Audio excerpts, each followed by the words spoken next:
Vous souvenez-vous de la dernière fois où vous avez vraiment exercé votre cerveau? Pas seulement lu un article ou regardé les nouvelles, mais appris quelque chose de nouveau? Si cela remonte à longtemps, alors cette consultation vous concerne. Car l'erreur que la plupart des gens commettent après 60 ans, sans même s'en rendre compte, c'est de laisser leur cerveau s'endormir doucement. On continue à bouger un peu, à voir du monde, mais on n'entraîne plus la mémoire, la logique, la créativité. Et pourtant, le cerveau est comme un muscle. Ce qu'on n'utilise pas, on le perd. Aujourd'hui, je vais vous expliquer comment votre cerveau change avec le temps, quelle est cette erreur à éviter absolument et comment garder une vivacité mentale qui défie l'âge. Parce que oui, vieillir sans déclin cognitif, c'est possible. Il suffit d'apprendre à nourrir, stimuler et protéger ce que vous avez de plus précieux, votre esprit. Votre cerveau n'est pas une machine figée. Il change, s'adapte, apprend et se répare tout au long de la vie. Ce phénomène s'appelle la neuroplasticité. C'est la capacité du cerveau à créer de nouvelles connexions entre les neurones, à en renforcer certaines et à en éliminer d'autres selon vos habitudes. Chaque fois que vous apprenez quelque chose, que vous résolvez un problème ou que vous faites preuve de créativité, vous redessinez votre cerveau. Même à 70, 80 ou 90 ans, cette plasticité reste intacte à condition de la stimuler. À l'inverse, l'inactivité intellectuelle, la routine mentale, la passivité prolongée conduisent à ce qu'on appelle une atrophie fonctionnelle. Le cerveau devient plus lent, moins curieux, moins réactif. Et cette atrophie n'a rien d'inéluctable. C'est une conséquence directe de notre mode de vie. À partir de 50 ans, le cerveau perd naturellement un petit pourcentage de son volume chaque décennie. Cela peut sembler inquiétant, mais ce n'est pas dramatique. La structure change, mais les connexions peuvent se renforcer. Ce qui pose problème, ce n'est pas la perte de neurones, c'est la perte de stimulation.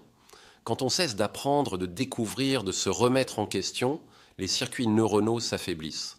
L'erreur à ne pas commettre, c'est de croire que le cerveau vieillit comme il veut. En réalité, c'est nous qui décidons s'il vieillit bien ou mal. Tout dépend de ce qu'on lui offre, de la curiosité, de l'activité physique, de la nutrition, du repos et du lien humain. Le cerveau ne s'éteint jamais d'un coup. Il s'endort petit à petit quand on cesse de le solliciter. Ce processus commence souvent insidieusement. On arrête de lire des choses nouvelles, on regarde toujours les mêmes programmes, on évite les discussions qui demandent réflexion, et sans qu'on s'en aperçoive, les connexions neuronales s'amincissent. Ce n'est pas une question d'intelligence, mais d'entretien. Un cerveau stimulé à 80 ans peut être plus performant qu'un cerveau oisif à 50. La vraie erreur, ce n'est pas de vieillir, c'est de laisser le cerveau se rouiller par manque d'usage.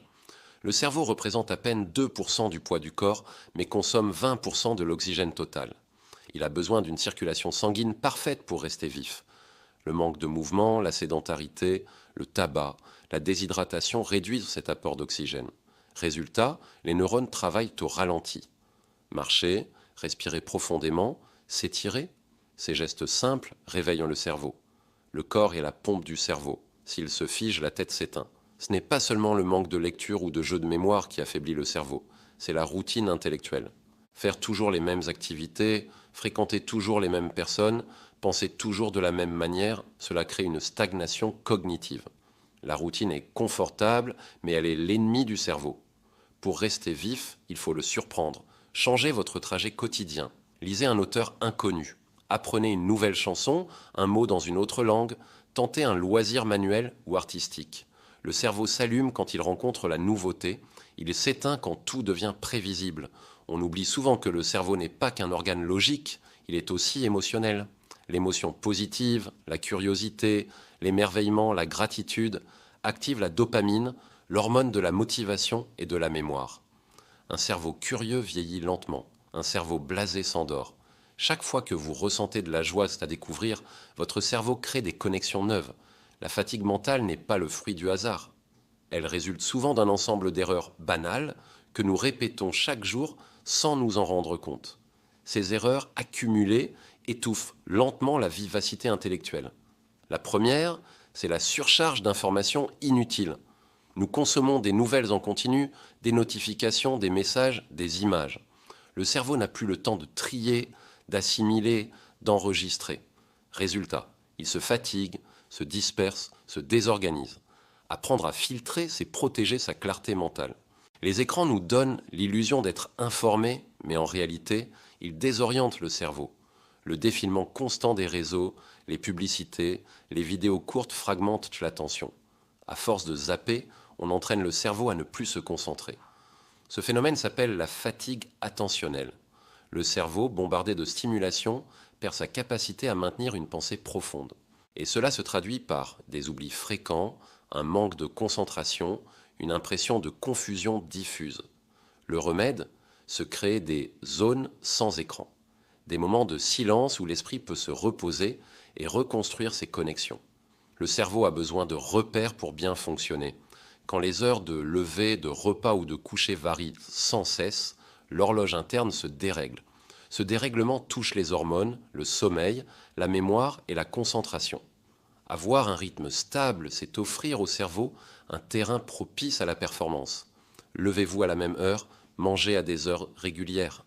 Faites des pauses mentales programmées. La rigueur quotidienne, loin de l'ennui, crée une stabilité mentale. Le sucre raffiné, les graisses saturées, l'alcool, le sel en excès, tout cela favorise l'inflammation cérébrale. L'inflammation chronique, même faible, réduit la circulation sanguine dans le cerveau. Elle ralentit les signaux électriques, perturbe la mémoire et la motivation. A l'inverse, certains aliments protègent vos neurones. Les poissons gras, riches en oméga 3, les légumes verts à feuilles, les baies rouges et les fruits colorés, les noix, graines et huile d'olive. Manger mieux, ce n'est pas une question de silhouette, mais de clarté mentale. Je dors peu, mais j'ai l'habitude. C'est une phrase que j'entends souvent, et elle est fausse. Le cerveau ne s'habitue jamais au manque de sommeil. C'est pendant la nuit que le cerveau trie les souvenirs, nettoie les toxines, recharge les circuits. Sans sommeil profond, la mémoire se fragilise et la prise de décision devient moins précise. Même 1 heure de sommeil manquante par nuit multiplie par 2 les risques de déclin cognitif sur le long terme. On parle souvent de solitude affective, mais rarement de solitude intellectuelle. C'est ce qui arrive quand on n'a plus de conversations stimulantes, de débats, d'échanges d'idées. Le cerveau s'atrophie quand il ne se confronte plus à la différence. Chaque discussion, chaque désaccord oblige le cerveau à s'adapter, à raisonner, à se souvenir. Rester curieux des autres, c'est entretenir sa plasticité neuronale. Faire toujours les mêmes activités, lire les mêmes journaux, suivre les mêmes routines. Tout cela crée une stagnation cognitive. Le cerveau a besoin de surprises. Essayez une activité artistique, un instrument, une langue, un jeu. Même le changement d'environnement stimule l'hippocampe, la zone qui gère la mémoire spatiale et l'adaptation. Le cerveau adore les défis. Il ne vieillit que lorsqu'on cesse de lui en proposer. Certains oublis ne sont pas dus à la paresse cérébrale, mais à des problèmes physiques, une carence en vitamine B12, une hypothyroïdie, une apnée du sommeil, un diabète mal équilibré, une tension trop basse. Le cerveau n'est pas isolé, il dépend de tout l'organisme. Une simple prise de sang peut parfois redonner toute sa vigueur mentale à une personne qui croyait perdre la tête. Dans la réalité, ce n'est jamais une seule erreur qui cause le déclin du cerveau, mais un ensemble de petits déséquilibres cumulés. Un peu trop d'inactivité, un peu trop de stress, un peu trop peu de sommeil, un peu trop de sucre. Pris séparément, ils paraissent insignifiants. Ensemble, ils fatiguent lentement la machine la plus précieuse que vous possédez. Le cerveau aime les défis, mais il déteste la précipitation. Trop d'informations d'un coup ne le renforce pas, cela le sature. La stimulation idéale, c'est celle qui allume la curiosité sans provoquer de stress. Apprendre, oui, mais à votre rythme. Une nouvelle langue, 5 minutes par jour suffisent. Un instrument, 10 minutes quotidiennes valent mieux qu'1 heure occasionnelle. Le secret n'est pas l'intensité, mais la régularité. 5 minutes bien concentrées chaque jour créent plus de nouvelles connexions que 2 heures d'efforts forcés. Le cerveau se nourrit de diversité. Lire, écrire, écouter de la musique, jardiner, danser, cuisiner, tout cela stimule des zones différentes. Changer d'activité, c'est comme changer de salle de sport pour le cerveau. Lire entretient la mémoire verbale. Marcher dans la nature stimule la mémoire spatiale. Dessiner active la créativité et la coordination. Chanter améliore la respiration et la mémoire auditive. La variété maintient le cerveau vif et souple. Le monde moderne nous a habitués à tout faire vite et en même temps. Or, La concentration est une compétence qu'il faut réapprendre. Chaque fois que vous faites une seule chose à la fois, votre cerveau se repose et s'enrichit. L'attention profonde, c'est comme un phare dans la tempête, elle éclaire la pensée. Pour la retrouver, coupez les notifications, travaillez en silence, observez votre respiration, quelques minutes d'attention totale chaque jour valent plus que des heures de distraction continue. Le cerveau est un organe gourmand, il consomme du glucose, des acides gras essentiels, des vitamines et beaucoup d'eau. Voici les aliments qui entretiennent sa jeunesse, les fruits rouges, antioxydants, les poissons gras, oméga 3, les noix et amandes, les légumes verts, le curcuma et le gingembre. Évitez les sucres rapides, les produits ultra transformés et l'excès d'alcool. La clarté d'esprit se cultive aussi dans l'assiette. Le mouvement n'est pas seulement bon pour les muscles, il est vital pour le cerveau. Marcher augmente la circulation sanguine et stimule la création de nouveaux neurones. 30 minutes de marche rapide par jour améliorent la mémoire et l'humeur. L'activité physique libère le BDNF, une protéine qui favorise la croissance neuronale. En d'autres termes, chaque pas que vous faites rend votre cerveau plus jeune. La lumière naturelle régule votre rythme biologique et vos hormones. Sortir au soleil, même quelques minutes, relance la production de sérotonine et de dopamine. Ces substances améliorent l'humeur, la motivation et la mémoire. A l'inverse, rester enfermé fatigue le mental et augmente le risque de dépression. Votre cerveau est une plante. Il a besoin de lumière pour pousser. L'activité ne suffit pas, il faut aussi savoir s'arrêter. Le cerveau consolide ses apprentissages quand vous vous reposez. Faire la sieste, méditer, rêver, se détendre, tout cela participe à l'équilibre cognitif. Le repos est une phase active de la mémoire. C'est pendant ces moments de calme que les connexions se renforcent et que les idées deviennent claires. Un cerveau stressé, inquiet, triste, fonctionne au ralenti. Le moral et la cognition sont liés. La dépression chronique est l'un des plus grands facteurs de déclin cognitif chez les seniors. A l'inverse, rire, partager, être utile, se sentir aimé, tout cela stimule les circuits du plaisir et donc de la vitalité mentale. Le bonheur est une vitamine du cerveau. La plasticité, c'est la capacité du cerveau à se réinventer. Elle s'entretient par 4 piliers, l'apprentissage constant, 2, l'activité physique, 3, le sommeil de qualité, 4, le lien social et émotionnel. Quand ces 4 piliers sont présents, le cerveau peut compenser presque n'importe quelle perte. Même un déclin débutant peut être ralenti, voire stabilisé, avec une bonne hygiène de vie. Après 60 ans, il est recommandé de vérifier régulièrement la tension artérielle, la glycémie, la thyroïde, la vitamine D, la vitamine B12. Ces simples examens préviennent des troubles de la mémoire et de la vigilance. Le cerveau est un organe comme les autres. Il mérite un suivi régulier. Chaque matin, votre cerveau vous donne une chance de recommencer. Il n'a pas de rancune. Même après des années d'habitude passive, il reste capable de recréer des chemins neufs. Ce processus s'appelle la neurogenèse, la naissance de nouveaux neurones. Elle se produit surtout dans l'hippocampe, la zone de la mémoire et de l'apprentissage. La clé, c'est de l'entretenir quotidiennement par le mouvement, l'alimentation, la curiosité et le lien humain.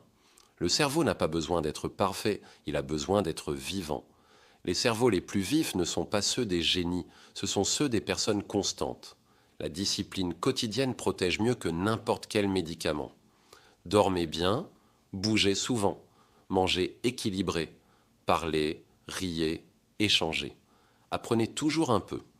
Ces gestes simples, répétés, forment une armure contre le vieillissement cognitif. Le calme n'est pas une faiblesse, c'est une force neurologique. La respiration lente régule le système nerveux autonome, abaisse le stress et améliore la concentration. Fermez les yeux, respirez lentement pendant 1 minute, laissez le silence s'installer. Ce court moment suffit à réinitialiser les circuits de l'attention. Le cerveau adore le silence, il s'y régénère. L'erreur la plus grave, c'est de penser qu'on est trop vieux pour apprendre. L'apprentissage constant est le secret des esprits clairs. Apprenez à utiliser un nouvel appareil, découvrez une culture, un art, une histoire. Chaque apprentissage est une bouffée d'oxygène pour les neurones. Ce n'est pas le temps qui fait vieillir le cerveau, c'est l'absence de nouveauté. Dessiner, cuisiner, jardiner, bricoler, écrire, Ce ne sont pas des passe-temps, ce sont des thérapies cérébrales. La créativité stimule les deux hémisphères du cerveau. Elle renforce la coordination entre la logique et l'émotion. Et surtout, elle procure de la joie, cette énergie intérieure qui maintient le cerveau éveillé. Les conversations, les rires, les débats, tout cela nourrit les connexions neuronales. Un esprit isolé s'éteint, un esprit entouré reste alerte. Appelez un ami, rejoignez un club, racontez vos histoires. Le partage maintient le cerveau en activité bien plus qu'un exercice solitaire. Vous voulez garder un cerveau vif? Voici ce que je recommande à mes patients. Marchez tous les jours, même 10 minutes. 2 buvez de l'eau régulièrement. 3 dormez avant minuit. 4 faites un puzzle ou lisez chaque jour. 5 apprenez ou enseignez quelque chose. 6 riez au moins une fois par jour. Ces gestes paraissent simples, mais ils changent tout. Le cerveau n'est pas un simple organe, c'est la racine de votre liberté, de vos souvenirs, de votre identité. Il mérite l'attention qu'on accorde à un ami cher. L'erreur la plus grave serait de croire qu'il vieillit seul, sans que vous puissiez rien faire. Ce n'est pas l'âge qui éteint le cerveau, c'est la négligence. En le nourrissant, en le stimulant, en le protégeant, vous gardez vivante cette étincelle qui vous rend unique. Prenez le temps de vivre, de respirer, d'apprendre, de rire. Je suis le docteur Fabien et je vous le rappelle, ce que vous entretenez reste vivant. Abonnez-vous pour votre prochaine consultation où nous parlerons d'un autre sujet essentiel à votre santé après 60 ans. Prenez soin de vous et gardez votre esprit éveillé.